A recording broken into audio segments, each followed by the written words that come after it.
आज मैं बात करूंगी how to overcome your depression. हम अपनी डिप्रेशन से किस तरह से लड़ सकते हैं, how to fight with the depression.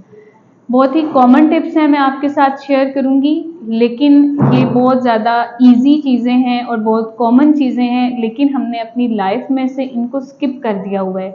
हमारी लाइफ में से ये चीज़ें जो हैं दूर निकल गई हुई हैं। जैसा कि बिल्ड अ सपोर्ट सिस्टम, हमारे पास एक पॉजिटिव रिलेशनशिप, हमारे सराउंडिंग्स में जो लोग हैं गुड लिसनर होने चाहिए, एम्पैथेटिक अप्रोच जो हमें अच्छे से जो है हमारे काम को इनकरेज करें, ना कि वो डिस्करेज करें।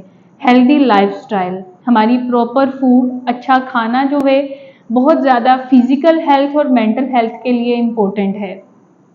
फिजिकल एक्टिविटी की बात करें तो फिजिकल एक्टिविटी की वजह से हमारी बहुत ज़्यादा चीज़ें जो हैं इम्प्रूव होती हैं। हमारा मूड इम्प्रूव होता है, एनर्जी बूस्ट होती है, इनहेंस स्लीप, हमारी नींद अच्छी हो जाती है, और माइंडफुलनेस एंड रिलैक्सेशन टेक्निक्स ये बहुत ज़्यादा ज़रूरी हैं एंजाइटी के पेशेंट्स के लिए, डिप्रेशन के पेशेंट के लिए। Try to challenge the negative thoughts, हम अपने नेगेटिव थॉट्स से किस तरह से लड़ सकते हैं। जो बंदा डिप्रेशन में है उसको बहुत ज़्यादा नेगेटिव थॉट्स आते हैं, दूसरों के बारे में गलत ख्यालात आते हैं, अपनी चीज़ों के बारे में नेगेटिव थॉट्स उसको आते रहते हैं, इवन के सुइसाइडल थॉट्स भी आते हैं। तो ट्राई करें कि अपने नेगेटिव थॉट्स के साथ आप काम करें।